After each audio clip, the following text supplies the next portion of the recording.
자, 시간이 굉장히 오래된 관계로 짧게 끊겠습니다. 그렇게 해서 오늘은 뭐 지금 방송을 거의 4시간 해드리고 있네요. 참 대단하다, 체력. 4시간, 야간 방송 4시간. 그 4시간 속에서 우리가 시황, 그리고 SK 하이닉스, 포스코 케미칼 2차 전지 전체 통으로 묶어서, 그리고 카카오뱅크, 하나솔루션, LG화학까지. LG화학이 아니라 현대로템, 이번에 현대로템까지. 그리고 이제 실질적으로 본격적인 수익을 좀 목적으로 하셔야죠. 그러니까 지금 현재 기준에 사실상 국내 증시가 1월 달에 이렇게 어렵지 않았고 전체적으로도 마찬가지예요. 그 부분을 이제 설명을 드릴 건데 예, 한번 보시죠. 자, 그리고 함께 하실 분들은 지금 이렇게 전화 주시면 돼요. 홈페이지 찾아오시는 방법은 네이버에서 윤정도 검색하시면 됩니다. 네이버에서 이제 윤정도 검색을 하시면 이런 화면이 뜨고요. 여기서 프로필 위에 있는 프로필 누르시고 조선일보 프로필 상세 프로필 보기 한번 누르셔서 보시고 그 다음에 맨 위에 보시면 통합 검색에서 역시 공식 홈페이지가 이렇게 있습니다. 이렇게 찾아오셔서 함께 하시기 바랍니다. 아시겠죠? 자, 현대로템에 대해서는 여러 가지 이슈가 있어요. 여러 가지 이슈가 있고 현대로템 같은 경우에도 이런 기준을 우리가 설정을 하는 거예요. 지금 이제 뭐 전체적으로 놓고 보실 때 우리는 이렇게 설정을 하죠. 주력주를 하반기 기준입니다. 하반기에 시장이 마이너스 1.83% 밀렸고 우리 포트는 10.80% 수익인데 한 번도 매매를 하지 않는 상태의 기준이에요. 6월 말 종가 기준입니다. 에코프로의 전량 차익 실현 4차례의 기준이라든가 현대로템의 8월 26일에 32,850원까지 고점 찍고 23,000원까지 밀릴 때 그때 이제 전량 차익 실현 이후에 재편입의 기준점. 나머지 종목군들도 마찬가지죠. 거기에 이제 포함 안 돼 있는 뭐 금양, 포스코 케미칼, 카카오뱅크 뭐 이런 수익까지 하면 계좌 수익률은 월등히 높죠. 그러니까 이제 시장이 돌려질 때에 여러분들이 작년 하반기처럼 2차 전지 쪽에서의 엄청난 수익을 가져갈 수 있느냐. 그러니까 2차 전지의 비중이 그 당시 기준에 20%, 15% 해서 35% 플러스 금양까지 45%까지 유동적으로 가져갔죠. 그렇게 했으니까 계좌 수익이 나오는 거예요. 그럼 이번에 돌릴 때도 누가 주력이 될 거냐를 잘 보셔야 되는데 우리는 이제 주력주의 기준은 이렇게 세 종목을 보고 있어요. 그리고 수익 종목의 기준에 이렇게 미국의 정책에 기인되어 있는 친환경, 그래서 전기차의 2차전지, 그 다음에 친환경, 신재생 에너지. 그러면 현대로템은 뭐냐라고 했을 때 우리나라 정부의 정책. 그러니까 우리나라 정부의 정책이 사실 방산 쪽에 항공우주 분야를 놓고 봤어요. 그래서 한국 항공우주 12월 20일부터 2021년 12월 20일부터 상상을 초월하는 매수가 들어옵니다. 그러다가 9월 달에 기관 쪽에서 한 5% 물량을 던지면서 좀 조정이 있었고 그 물량을 외국인들이 다 받아갔어요. 그러면서 다시 5만 원 넘겼다가 또 크게 미끄러져 버렸는데 일단은 한국 방산 쪽의 정책은 민주당 정부 마지막 자락에 그러니까 문재인 대통령 전 대통령 정부에서 미국하고 이제 협의가 끝난 부분이 장거리 미사일에 대한 개발 그 부분 그 참 한편으로는 아쉬운 부분인 거죠. 안타까운 부분. 우리나라의 장거리 미사일 개발을 미국의 승인을 받아야 되는. 잘 생각해 보세요. 핵무기도 뭐 이거 민감한 얘기인데 북한이 핵무기를 개발하는 것에 대해서 전체적인 세계 국가의 뭐 동의를 얻거나 하는 부분에 동의를 못 얻겠죠, 당연히. 근데 뭐 세계 보안관인 뭐 미국이나 또 중국의 입김도 만만치 않죠. 이 두 곳에서 뭐 너희들은 개발해 하지 마라 이런 행위를 하는 건 그것도 월권인데 하여간 아유 그 문제 다 떠납시다. 뭐 그게 지금 중요한 내용이 아니고 지금 시간도 없는데 현대 로템의 경우 그러니까 방산의 경우에 정부 정책은요 장거리 미사일이 개발이 제한이 풀렸다는 것에부터 시작이 됩니다. 그래서 대통령 선거 당시에 그 윤석열 현 대통령 캠프에서도, 그리고 이재명 지금 뭐라 그래야 되죠? 그 이재명 당대표라고 그래야 되네. 그분 쪽 캠프에서도 마찬가지로 양쪽 다 공약 중에 하나가 이제 항공 우주 분야에 대해서 개발을 하겠다. 근데 거기에 이제 숨겨진 내용 중에 하나가 뭐 숨겨졌다? 어쨌건 그 안에 들어가 있는 내용 중에 하나가 장거리 미사일이죠. 그래서 로켓 추진 부분에 있어서의 그 추진체 기술, 그거를 이제 민간에 이양할 수 있는 계기가 된 거예요. 그 민간에 이양하게 되면 이제 한국항공우주나 하나에어로스페이스, 근데 한국항공우주는 지금 사실 주인이 없잖아요. 채권단이 갖고 있지. 그러면 이제 하나에어로스페이스가 당연히 그 기술력은 뭐라 그래야 돼? 인수받는다, 인수인계 받는다라는 게 기정사실로 돼 있던 내용이고, 그 기술력을 이제 장거리 미사일 기술력을 확보를 하게 되면은 재래식 무기에 대한 또 수출 부분에 문이 열리게 되죠. 근데 거기에 우크라이나 사태가 터져요. 그러더니 이제 폴란드나 이런 쪽에서 재래식 무기에 대한 수요가 증가하게 됩니다. 그런 그 상황 속에서 사우디 쪽도 네옴시티 관련된 내용도 있지만 실질적으로 그것이 가능할 것이냐라는 이야기도 좀 많이 있는 상황 속에 방산에 관련된 내용까지 또 포함돼서 형성이 됐었죠. 결론적으로 우리는 주력주의 기준은 이렇게 실적 뭐 여러 가지 이유에서 주력으로 설정한 부분이고, 수익 종목의 기준은 정책주의 기준을 넣어두고 있다. 그리고 나머지 부분은 이제 뭐 카카오뱅크가 됐든 금양이 됐든 뭐 여러 종목에 있어서는 단기 공략, 그 중에서 이제 변동 거래대금이 확대되는 건 비중을 좀 더 늘리는 그런 기준입니다. 그러니까 포트폴리오 이렇게 구성하고 있는데, 이것이 이제 그 1월달 기준에 현대로템 비중, 방산종의 비중이 10에서 15%였거든요. 그런데 12월부터 20%로 확장을 시켰습니다. 그 이유는 우리가 이제 한국항공우주, 현대로템, 또 하나에어로스페이스 세 종목을 같이 가지고 가다가, 하나에어로스페이스는 작년 하반기, 그러니까 3분기 이후에 뺐어요. 9월 이후에 10월부터 4분기부터 뺐습니다. 변동성에 감당이 안 됐고, 이슈 부분에 감당이 안 됐고.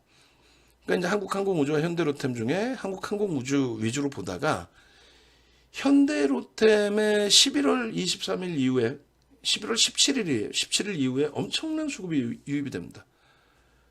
그래서 그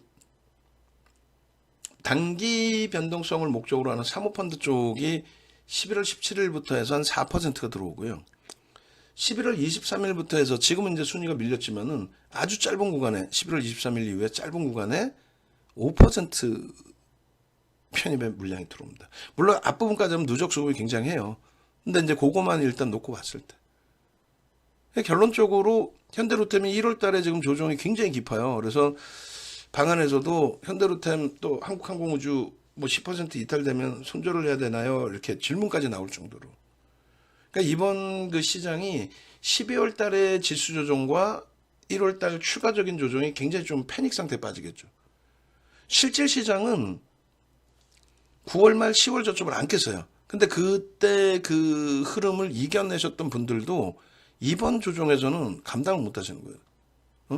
아니 12월 달에 왜 이렇게 빠져요? 라는 기준. 또 1월 달에 왜 이렇게 밀려요? 라는 기준. 뚜렷하게 이유 설명할 수도 없고, 그냥 뭐 글로벌 증시 멀쩡한데 우리나라만 유독 더 결론적으로 8% 이상, 말이 8% 이상이죠. 저점까지 하면 15% 이상 밀렸잖아요. 2,500에서부터 2,180, 320포인트를 한 방에 깨고 내려가니까 2,500에서 가지고 있던 그 엄청난 자신감들이 특히 2차 전지에서 초전 박살이 나고, 하나솔루션 13거래일 연속 하락하고, 시장이 반등 나오는데도 하락하다 보니까 또 방산주 마찬가지. 감당이 안 되죠. 처음에 들어가고 접근하고 중간에 조정받을 때에 감내했던 부분들이 무너지죠. 왜? 시장에 반등 나오는데 내 종목이 못 가니까. 이거는 진짜 속된 표현으로 미치는 거죠. 결론적으로 시장은요, 앞서 말씀드린 것처럼 이 저점을 깬 게 아니에요. 글로벌 증시도 뭐 무너져 있지 않습니다. 그러면 객관적으로 이 시장 지수를 돌릴 때 어떤 종목이 돌렸는지 그거를 그 업종을 잘 고민해 보셔야 돼요. 이때 누구? IT와 2차 전지. 이때 누구? 2차 전지. 지금은요, 이제 누가 갈지를 고민해 봐야 돼. 2차 전지가 또 갈까? 그것에 대해서는 수급이 좀 꼬여 있어요. 그리고 외부적인 요인, 내부적인 요인, 테슬라, LG에너솔루션의 수급, 오버행 이슈, 이런 게 좀 권리적돼요. 근데 지금 IT 쪽은 상당히 긍정적이야. 그리고 몇몇 종목군들 쪽에서는 우리의 기준에서는 이제 정책주죠. 정책주에 하나 솔루션이나 현대 로템의 수급이 또 한국항공우주 수급이 하반기에 상상을 초월합니다. 상상을 초월합니다. 그래서 그들을 놓고 보는 거예요. 하나 솔루션 또 한국항공우주 수급도 만만치 않아요. 언제의 기준에 7월 이후 하반기 기준에 이게 5% 물량이 나왔었다고 그랬잖아요. 기관들의 물량. 그걸 외국인들이 다 받아갖고 또 잠시만요. 그렇게 해서 7월 이후의 기준. 이게 지금 뭐가 문제죠?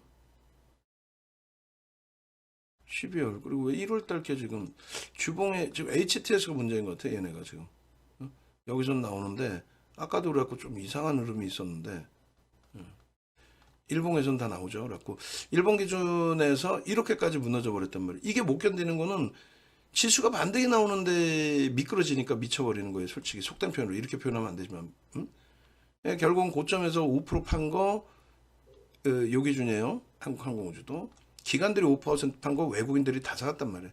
근데 최근에 이제 요 정도 물량 나오면서 말 같지도 않은 조정폭으로 연동이 된 거죠. 그러니까 이때도 시장이 저점이 이탈이 안 됐는데 얘는 저점이 이탈돼 버리고 시장이 이렇게 강세인데 제한적으로 또 여기서 밀려버리고 또 여기서도 마찬가지로 이렇게 꺾이다 보니까 5만 원 넘길 때 그나마 숨쉬던 곳을 또다시 짜증스러운 형국이 됐는데 요 흐름은 말 그대로 주간 단위에 10% 20%면은 뭐 20% 필요 없죠. 10% 15%면은 주간 단위에 5만 원 넘겨요. 그러니까 요 수급 범위 그다음에 이제 현대 로템 같은 경우에 뭐 얘는 말 같지도 않은 상황이 돼 있는 거죠. 그러니까 현대 로템도 사실은 앞전의 흐름에서 똑같았어요. 앞전의 흐름에서 이게 가장 견디기 힘든 흐름이다라는 표현을 드렸는데 그 수주 관련된 내용과 함께 엄청난 탄력을 받습니다. 그러니까 폴란드 쪽에 이제 수주 관련된 내용 뭐 이런 파이낸셜 쪽에서의 보도 자료. 그렇게 해서 이제 이때 갭상승 이후에 음봉으로 떨어졌지만 주봉상으로 문제 없다.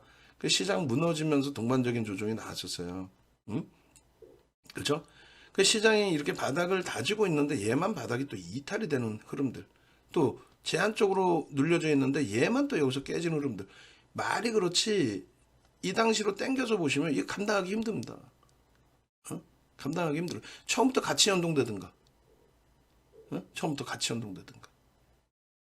결론적으로 이제 시장은 움직이는데 내 종목은 왜 못 움직여라고 할 때 여기서부터는 시장이 무너지는데도 강세를 떴단 말이에요. 수주나 뭐 이런 여러 가지 내용을 바탕으로. 그죠? 그리고 이제 지금의 기준에서 못 견디는 거는 이 내용이죠. 시장이 만등 나오는데 얘는 왜 여기서 무너지냐 이거예요. 여기서. 3거래일을. 나머지는 다 좋아. 그래 시장이 무너져서 다 좋아. 수급도 들어온 거 나도 눈으로 봐서 다 좋아. 여기서 왜 밀리냐 이거야. 이게 미치는 거죠 이게. 근데 요거만 이겨내시면 된다는 거예요. 요 자랑만. 왜? 상상을 초월하잖아요 수급이. 예? 앞전부터 다 볼 필요도 없이 7월 이후의 흐름도 다 볼 필요도 없어. 얘는 그냥 11월 이후에만 놓고 봐도 돼요. 11월 이후에만. 5% 이상의 물량. 3만 원 수준 2만 9천 원대에서의 평균 단가 2만 6천 원이에요. 이거 하루에 움직여도 10%야. 주간 단위의 10%는 금방 나오는 거고. 그거를 못 견디면 안 된다. 그거를. 그래서 20% 비중을 갖고 하는 거예요. 그럼 얘에 대한 모멘텀이 뭐가 있느냐가 중요하잖아요. 얘요? 펀더멘탈적으로 들어가는 게 아니에요. 얘나 2차 전지는 프리미엄이 너무 높다 그랬죠. 얘나 2차 전지는 프리미엄이 높습니다. 그런데 PER 최하단부예요. 하단부, 최하단부. 실적이. 왜? 신규 수주가 계속 유입돼 있어요. 그리고 얼마 전에 조정받았던 거는 그거는 말도 안 되는, 그러니까 조정이 나올 이유가 없는 내용이었어요. 그 뭐냐면 행정조치 당해서 6개월 동안에 이제 뭐 입찰 못 들어가는 거. 그 입찰 뭐 규모 그렇게 크지 않아요. 지금 조 단위의 뭐 방산 수주 계약 체결된 거. 그럼 리스크는 뭐가 있냐? 그럼 그 내용 하나 하고, 그건 뭐 리스크도 아닌데 그거 하나 하고. 두 번째는 폴란드나 이런 쪽에서 디폴트 선언하면 어떻게 하냐? 겉으로는 지금 수주 많이 했고 정부 차원에서도 뭐 성과 보여주기 위해서 뭐 정부가 나서서 수주도 막 따오려고 노력하고 있는데, 결국은 뭐 폴란드뿐만 아니라 여기저기서 수주가 있었는데 그들이 만약에 디폴트 선언하면 어떻게 할 거냐? 그 우려감이 또 제기된 게 있어요. 조정을 받으니까. 아니 그러면 올라올 때 그런 얘기 좀 하든가. 조정받으니까 그런 얘기를 한단 말이에요. 근데 결론은요, 국가 대 국가의 약속이었고 계약이었는데, 만약에 그런 사태가 나온다는 거는, 그거는 이쪽도 해치를 하고 있어요, 사실은. 무슨 내용이냐면, 조선주들의 경우가 해운업체가 발주를 하잖아요. 근데 선복 과잉이 오고 또 경기가 정점을 찍고 꺾이게 되면은, 인도하는 기간까지 건조 기간이 기술력이 많이 좋아져서 1년 6개월에서 2년 정도로 땡겨졌단 말이에요. 그 기간 동안에 계약금 넣고 중도금 넣고 뭐 이렇게 계속 돈을 주는데, 인도하는 시점 또 혹은 중도금 넣는 시점에 경기가 너무 안 좋아서 포기하는 경우가 있습니다. 그럼 배를 만들다가 정지가 되는 거예요. 그러면 조선업체 그냥 망하게 되나? 그러진 않죠. 다 해지를 해놓습니다. 어떤 방식으로든. 방산 쪽도 그 얘기가 불거졌을 때, 뭐 작년이죠. 뭐 11월, 12월에 그 얘기가 나왔을 때 해체에 대해서 얘기가 다 나왔어요. 그러니까 메이저들의 이제 그 보고서 자료 내용에 뭐 긍정적인 거, 부정적인 거 다 나오는데, 긍정적인 거 위주로 대부분이 덮여져 있어요. 그것에 대한 수급. 그럼 리스크는 그렇게 두 가지를 얘기했고, 그다음 재료 부분은 뭐가 있느냐라고 했을 때, 지속적인 그 정부 정책에 기인해서 항공 우주 분야뿐만 아니라 재래식 무기에 대한 해외 수주, 그 부분을 정부 차원에서 나와서 지원을 해줘요. 정책적인 수혜를 받고 있다. 두 번째 기준은 지금 재래식 무기를 전 세계적으로 생산하는 쪽이 제한적입니다. 우리나라가 이제 예전에 조선처럼. 조선도 유럽이 최강국이었는데 지금도 최강국의 기술력은. 왜? 사람이 타는 배, 유람선을 유럽분이 못 만듭니다. 우리나라는 삼성중공업이 2번 수주를 했어요. 제가 아는 기억으로는. 둘 다 수주를 해놓고 반려를 했죠. 고사를 했죠. 도저히 안 되겠다. 못 만들겠다. 그 기술력이 최상위 이제 유럽입니다, 사실은. 그 유럽에서 이제 경기가 뭐라 그래야 돼요? 그 유럽에서 어찌됐거나 애가는 일본으로 온 거고, 일본에서 우리나라로 온 거고, 우리나라가 이제 20년 초반에 피크를 얻어낸 거고, 그다음 지금 중국으로 많이 넘어가 있죠. 마찬가지예요. 재래식 무기도 이제 선진 시장은 잘 안 만든단 말이지. 그것에 대한 이제 마지막 또 피크가 될 수 있는. 그래서 정부 지원, 또 재래식 무기 피크, 이런 부분. 거기에 이제 사우디의 네옴시티 관련된 MOU 체결에 대한 뭐 어떤 구체안이 혹시 나와준다면, 그러니까 네옴시티는 이래저래 말이 많으니까 일단 나와준다면, 거기에 이제 소폭 기대하는 요인 중에 하나는 사우디 쪽이 실질적인 네옴시티가 맞겠지만은 방산 쪽의 이야기를 좀 많이 하고 갔다라는 이야기들이 보도자료로 나왔어요. 제 생각이 아니라 보도자료로 나왔습니다. 출처의 근거는 있겠죠. 그래서 그런 이슈 범위들이 있다. 그리고 이런 내용들에 대해서 어찌됐건 메이저들이 상상을 초월하게 매집을 단행하고 있다. 그 메이저들의 매집 부분은 추후에 이제 한 번 더 보여드리겠습니다만, 일단 어찌됐든 메이저들의 수급 범위가 어찌됐든 간에 11월 24일 이후에 23일 이후에 세 번째로 많습니다. 호텔신라가 최근에 확 치고 들어온 거고, 그 다음에 삼성전기도 최근에 굉장한 매수 강도가 들어온 거고, 11월 23일 이후에 현대로템이 1위였죠. 1위였는데 금융지수가 또 치고 들어온 거고. 어쨌든 금액 기준으로 3위이지만 시가총액 기준으로는 뭐 퍼센테이지로 놓고 봤을 때 적지 않은 5%에 뭐 호텔신라도 만만치는 않습니다. 네? 그런 매집이 들어있다. 근데 호텔신라의 경우는 대차 물량, 공매 물량 상환 부분도 포함되어 있을 거란 말이에요. 장기간에 걸쳐서 수급이 악화되어 있었기 때문에. 그죠? 장기간의 수급 악화. 근데 이제 현대로템은 그 부분은 넘어섰다라는 얘기죠. 그 부분은. 이미. 그죠? 그래서, 차이점은 있어요. 거기에 이제 11월 17일 이후에 수급 범위를 놓고 보시면 사모펀드 쪽에서 상승을 초월하는 또 수급이 들어있어요.